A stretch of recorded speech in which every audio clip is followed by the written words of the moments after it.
Hello everyone, HSC chemistry first free কোর্সের আজকে lecture 14তে তোমাদের সকলকে স্বাগতম। আজকে হচ্ছে বর্ণালী পার্ট 2।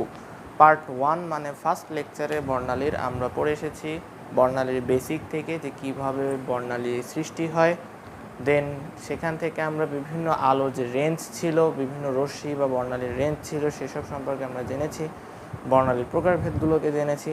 তো আজকে আমরা দৃশ্যমান আলো সম্পর্কে আমরা আরও কিছু ডিটেলসে জানব। আমরা এখনও বেসিক শেষ করছি, আমরা এখনও থিওরিতে শেষ করি নাই। বেসিকগুলো না জানলে আমরা অঙ্কে আগাতে পারবো না।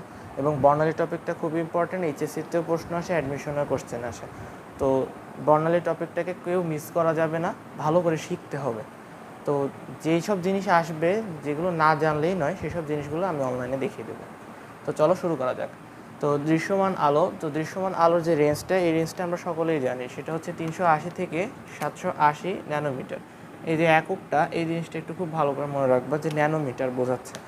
ন্যানোমিটার জিনিসটা কি? ন্যানোমিটার জিনিসটা হচ্ছে আমার 1 ন্যানোমিটার, এই যে ইউনিট কনভার্সনটা, 1 ন্যানোমিটার সমান আমার হবে 10⁻⁹ মিটার। 10⁻⁹ মিটার। এই জিনিসটা একটু ভালো করে মাথার মধ্যে ঢুকিয়ে নাও। তো এই জিনিসটাকে, যে দৃশ্যমান আলো, আমরা যে আমাদের যে দৃশ্য জগৎ, যেটা আমরা যে সব কিছু দেখি, যত কিছু দেখি আমরা, তো সব কিছুর মধ্যে আমাদের হচ্ছে বিভিন্ন রং দেখতে পাই আমরা। তো রঙিন অনেক কিছু দেখতে পাই রঙিন জগতে। আমরা টোটাল যে যত রং দেখতে পাই, সব কিছু হচ্ছে আমাদের বেসিক 7টা রঙের মধ্যে আছে। বেসিক 7টা রং থেকে আমাদের অন্যান্য রঙগুলো আসে। তো বেসিক রঙগুলোকে আমরা যারা নার্সারিতে পড়তাম তখন মনে রাখার জন্য একটা ছন্দ পড়তাম, সেটা হচ্ছে বেনি আসহ কলা। বেনি আসহ কলা। তো বেনি আসহ কলা যেভাবে আমি বলেছি ঠিক সেইভাবেই মুখস্থ করতে হবে। এই জিনিসটা আমরা আরেকটু পড়বো, যে এইভাবে মুখস্থ করতে হবে এই ছন্দটা। এই ছন্দটা মুখস্থ করার কারণটা হচ্ছে যে এইভাবে যদি আমরা মুখস্থ রাখি, তাহলে এই যে মানগুলা, এই মানের রেঞ্জগুলো আমার সহজে মুখস্থ থাকবে। তো যেমন ধরো বেগুনি আলোর ক্ষেত্রে আমি যদি বলি 380, একদম স্টার্টিংটা 380 থেকে 424। দেন নীল হচ্ছে 424 থেকে 450, আসমানি 450 থেকে 500, এরকমভাবে যাচ্ছে। তো এই যে এত বড় বড় রেঞ্জগুলো, এই রেঞ্জগুলো আমার কেন লাগবে? যখন আমি ম্যাথ করাবো তখন দেখবা যে প্রশ্ন আসবে যে এটা কোন রঙের বর্ণালী দিবে, এই আলোটি কোন রঙের, এইসব প্রশ্নগুলো আসবে। ম্যাথ করার পরে কনক্লুশন দেওয়ার জন্য 1 মার্কে, মানে শেষের লাইনটা লেখার জন্য, যে উক্ত রশ্মিটি অমুক রঙের হবে, বেগুনি রঙের হবে, লাল রঙের হবে।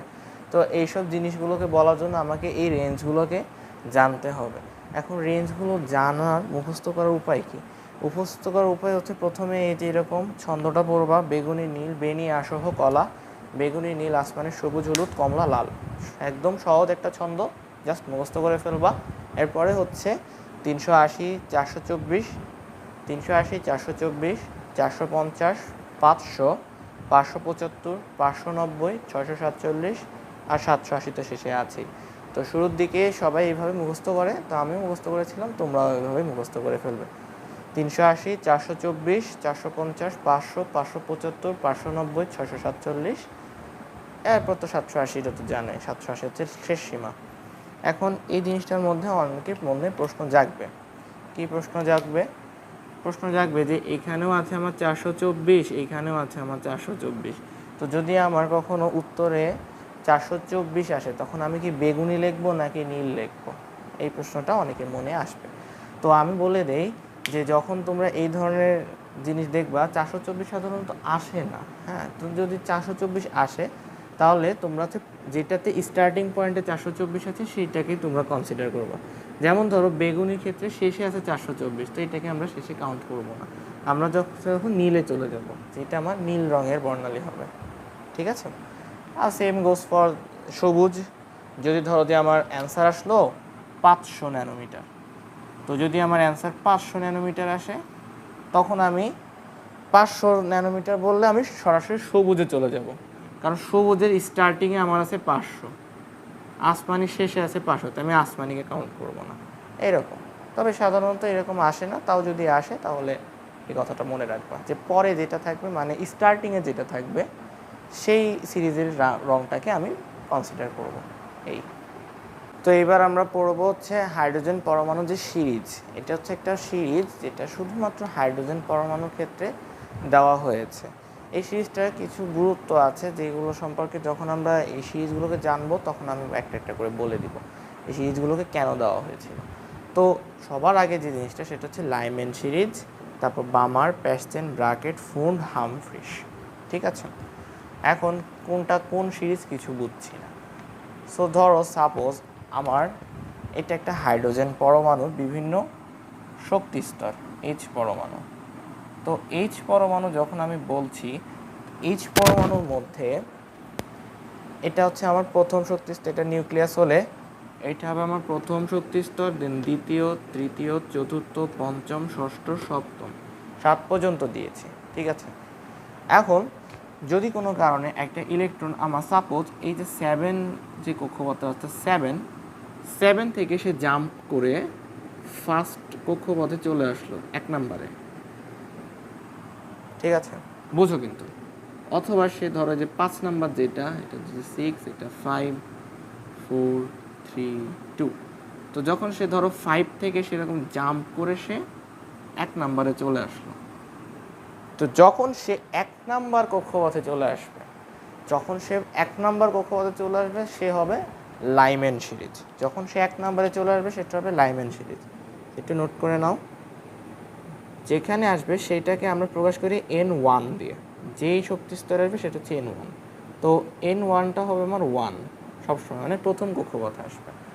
আর যেখান থেকে আসবে, যেই শক্তি স্তর থেকে সে আসবে, এটা হতে পারে এক বাদে যতগুলো আছে, মানে 2, 3, 4, ইন এনি শক্তি স্তর থেকে সে আসতে পারে। ঠিক আছে, সে যে কোনো শক্তি স্তর থেকে সে কিন্তু জাম্প করে প্রথম শক্তি স্তর, মানে মোট কথা হচ্ছে যে তার যেই প্রথম শক্তি স্তরে যদি সে কখনো ইলেকট্রনটা জাম্প করে আসে তাহলে সেই সিরিজটাকে আমরা বলবো লাইম্যান সিরিজ। এখন লাইম্যান সিরিজ এই জিনিসটা কেন আমি বুঝতে চাচ্ছি, কারণ লাইম্যান সিরিজের ক্ষেত্রে যে আলো বা বর্ণালীটা আমরা পাবো সেই বর্ণালীটা হবে আমাদের ইউভি অঞ্চলের। ইউভি মানে এটা একটা ইউভি রশ্মি হবে, ইউভি রশ্মি। মানে লাইম্যান সিরিজের ক্ষেত্রে আমরা যে বর্ণালী পাবো সেটা হবে ইউভি রশ্মি অঞ্চলে, ইউভি মানে অতি বেগুনি রশ্মি। তো এই জিনিসটা মনে রাখবা যে যদি এখান থেকে এখানে আসে, যদি উদ্দীপক বোঝার জন্য আমরা সিরিজটা পড়তেছি, যদি উদ্দীপকের মধ্যে কখনো লেখা থাকে যে হাইড্রোজেন বর্ণালীর ক্ষেত্রে ইউভি রশ্মি দেখা গেল, তো ইউভি রশ্মি দেখা গেলে সেটি কোন সিরিজের অন্তর্ভুক্ত হবে? লাইম্যান সিরিজের অন্তর্ভুক্ত হবে। ঠিক আছে, এরপরে আমরা যেটা পড়বো সেটা হচ্ছে বামার সিরিজ। বামার সিরিজ হচ্ছে যে যদি আমার ইলেকট্রনটা, এটা তো আমার হচ্ছে 2 নাম্বার কক্ষপথ, রাইট? তো যদি আমার ধরো ওই 5 নাম্বার থেকে ইলেকট্রনটা জাম্প করে 2 নাম্বারে চলে আসলো, অথবা ধরো এটা 4 নাম্বার থেকে জাম্প করে এটা 2 নাম্বারে চলে আসলো, খুব কমন এটা। তো যদি এরকম 2 নাম্বার, মোট কথা হচ্ছে যে যদি 2 নাম্বার কক্ষপথে আসে, 2 নাম্বার কক্ষপথে যদি আসে তাহলে সেটাকে আমরা বলবো বামার সিরিজ। এবং এইটা নিয়ে অনেক ম্যাথ করবা তোমরা, এটা নিয়ে অনেক ম্যাথ করবা। তো বামার সিরিজ n সমান যদি 2 হয় তাহলে হবে বামার সিরিজ। তাহলে n2 কত হবে? উপরে যতগুলো আছে সেগুলো থেকে আসবে, 3, 4, 5। আমি বলতে পারবো ভাই উপরেরগুলো কেন? কারণ উপরেরগুলো হচ্ছে তোমার যখন উচ্চ শক্তি স্তর থেকে নিম্ন শক্তি স্তর আসে তখন হয় বিকিরণ বর্ণালী সৃষ্টি হয়, শোষণ বর্ণালী তখন সৃষ্টি হয় না। তো বিকিরণ বর্ণালী সৃষ্টি হলেই না আমরা তখন এইসব আলোগুলোকে পাবো।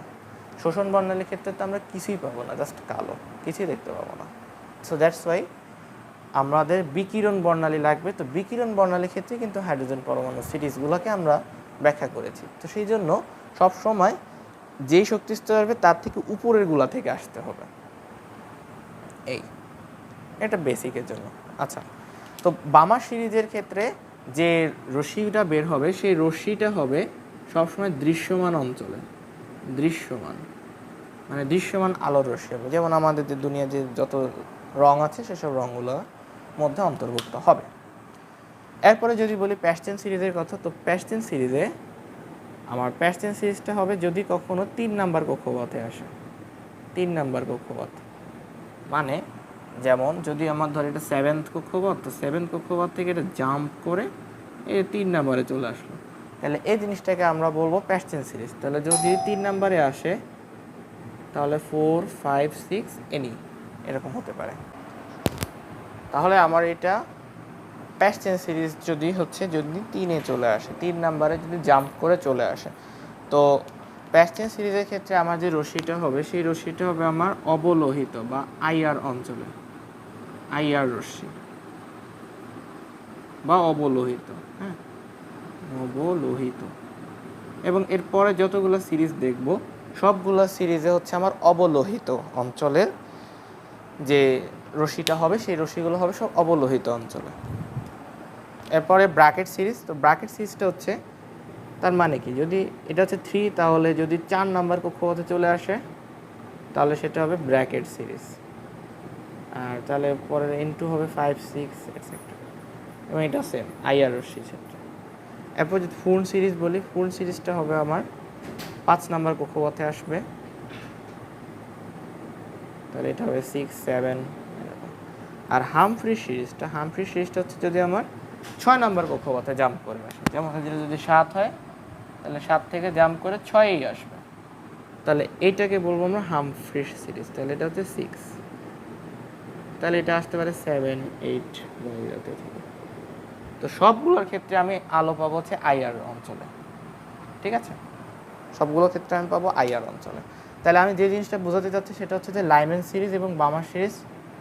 লাইম্যান সিরিজের ক্ষেত্রে প্রথম শক্তি স্তরে আসবে সেটা হবে ইউভি রশ্মি, আর বামার সিরিজের ক্ষেত্রে 2 নম্বর কক্ষপথে আসবে সেটা হবে দৃশ্যমান। আর ব্র্যাকেট সিরিজ প্যাস্ট টেন্স সিরিজের ক্ষেত্রে হবে 3 নম্বর কক্ষপথে, সেটা হবে ইউভি অবলোহিত অঞ্চলে আইআর রশ্মি। তো এই জিনিসটা একটু মনে রাখতে হবে, কারণ এখান থেকে উদ্দীপক ধরার জন্য হেল্প করবে, এমসিকিউতেও আসে, সো এই জিনিসটা লাগে, ইম্পর্টেন্ট। এবার আমরা বর্ণালী যে ম্যাথগুলো করব সেই ম্যাথের মধ্যে একটা সূত্র শিখব। সূত্রটা হচ্ছে যে 1/λ equals to RH Z² into 1/n1² minus 1/n2²। এই যে একটা সূত্র দেখতেছে, বিশাল একটা সূত্র, এই সূত্রটা আমাদের বর্ণালীর ম্যাথগুলো করতে খুব হেল্প করে। মানে বর্ণালীর ম্যাথগুলো আমরা ম্যাক্সিমাম এই সূত্র দিয়েই আমরা সলভ করে থাকবো। তো কোনটা কি নির্দেশ করতেছে একটু এক পলকে দেখিয়ে দিই। তো ল্যামডা জিনিসটা তো সবাই জানি, ল্যামডা জিনিসটা আমার তরঙ্গ দৈর্ঘ্য নির্দেশ করে। আর এই জিনিসটা একটা নতুন জিনিস, সেই জিনিসটা যে তোমার রিডবার্গ ধ্রুবক, রিডবার্গ ধ্রুবক, যেমন তোমার প্ল্যাঙ্কের ধ্রুবক আছে সেরকম এটা একটা রিডবার্গ ধ্রুবক। এই রিডবার্গ ধ্রুবকের যে মানটা, এই মানটা যে 1096780 m−1, এটা রিডবার্গ ধ্রুবকের মান। তাহলে ল্যামডা তরঙ্গ দৈর্ঘ্য আর RH রিডবার্গ ধ্রুবক। রিডবার্গ ধ্রুবকের মানটা একটু মুখস্থ রাখতে হবে, 1096780 m−1, কাইন্ড একটা মোবাইল নাম্বারের মতো। আচ্ছা, এরপরে জেড কি জিনিস। জেড জিনিসটা তোমরা পড়ে আসছো, একটু মনে করায় দিই। জেড জিনিসটা আমার পারমাণবিক সংখ্যা, পারমাণবিক সংখ্যা। জেডটা আমার পারমাণবিক সংখ্যা। পারমাণবিক সংখ্যা গিয়ে তোমার যে লিথিয়ামের 3, হিলিয়ামের 2, এরকম, এটা পারমাণবিক সংখ্যা। আর N1 N2 কি জিনিস, N1 N2 কি জিনিস এটা একটু বুঝাই। যেমন ধরো আমরা সিরিজ পড়ছি, তো এর একটা পরমাণুটা ডায়াগ্রাম, এটা একটা নিউক্লিয়াস, এটা প্রথম কক্ষপথ, এটা দ্বিতীয় কক্ষপথ, এটা তৃতীয় কক্ষপথ। এখন ধরো এখানে আমার একটা ইলেকট্রন, এই সাপোজ এটা আমার একটা ইলেকট্রন। তো ইলেকট্রনটা আমার এটা 3 নম্বর কক্ষপথ, এটা 2 নম্বর, এটা 1 নম্বর। তো ইলেকট্রনটা ধরো 3 নাম্বার থেকে জাম্প করে 2-এ আসলো, ঠিক আছে। তাহলে সেই ইলেকট্রনটা 3 থেকে জাম্প করে 2-এ আসলো, এতে কি করলো? কমন সেন্স, সে বর্ণালী সৃষ্টি করবে। মানে সে একটা শক্তি বিকিরণ করবে, এই শক্তিটাই আমার বর্ণালী দিবে, ঠিক আছে। এই জিনিসটা কমন জিনিস, এটা আমরা আগে আলোচনা করেছি।